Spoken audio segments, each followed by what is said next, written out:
jour férié aujourd'hui, quand vous allez rentrer à la maison, vous allez peut-être jardiner. Jardinons dès maintenant avec Roland Motte. Bonjour Roland. Bonjour Xavier. Quelle fleur, quelle plante à l'honneur aujourd'hui? Vous m'avez fait une blague très drôle. Oh non. Oh non. Oh, qu'est-ce que j'ai ri, je rigole encore d'ailleurs. Hein. Vous m'avez dit Marc Pivoine, c'était au lieu de Marc Lavoine.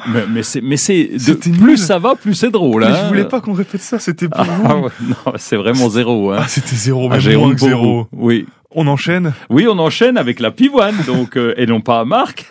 Alors la pivoine, elle est marquante parce que ses fleurs sont très grosses, elles sont un peu froufroutantes avec des pétales un peu partout. Elles sont absolument magnifiques et elles sont énormes. Elles tiennent dans 2 mains au moins tellement elles sont balèzes. Et il existe 2 sortes de pivoines. Non, mais c'est vrai, elles sont vraiment très très Je vois grosses. juste les étoiles dans vos yeux quand vous parlez des fleurs de pivoine et j'aime beaucoup. Bah C'est oui, un enfant. Autant que quand vous faites des blagues, c'est aussi drôle. Oui. Donc il y a 2 sortes de pivoine, la pivoine arbustive et la pivoine herbacée. Et c'est important de le préciser parce qu'il y en a une qui est arbustive, qui fait des branches et qui peut pousser jusqu'à 1,50 m de haut, et qu'on va laisser tranquille se développer totalement, alors qu'il existe aussi une pivoine herbacée. Herbacée, ça veut dire qu'elle est vivace, et en automne, on va la couper à 0. Et il faut surtout pas se tromper en disant, est-ce que t'as taillé ta pivoine à 0? Ah oui, parce que là, fallait le faire. Eh ben oui, il faut le faire. Et je le fais, mais si c'est une arbustive, eh ben, on la zigouille, quoi. Eh ben oui, c'est ça. Donc, faut bien être attentif à ça. Sinon, toutes les deux poussent plutôt relativement bien dans un sol, on va dire pratiquement tout type de sol. Elle préfère le soleil, mais pas un soleil brûlant.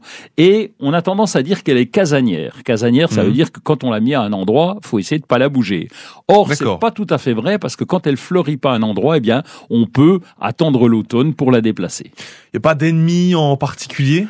Alors non, mais il y a une question fréquente qu'on retrouve, c'est j'ai des fourmis sur mes fleurs de pivoine. Oui, c'est vrai, ça se voit souvent les fourmis, ouais. Oui, eh ben sur les fleurs de pivoine, il y en a. Et donc il y en a, et donc la plupart des gens... Non, justement, c'est le premier réflexe qu'on a, c'est de dire elles mangent mes fleurs. Mais non, elles vont s'intéresser à un nectar sucré qui coule le long des boutons de pivoine. D'ailleurs, quand on passe son doigt sur la pivoine, on peut goûter, eh bien c'est très sucré, c'est un nectar sucré, donc les fourmis viennent là-dessus, et les pivoines ont tendance à attirer les fourmis, justement, parce que quand les fourmis viennent chercher ce nectar, eh bien, elles débarrassent aussi la pivoine des autres parasites.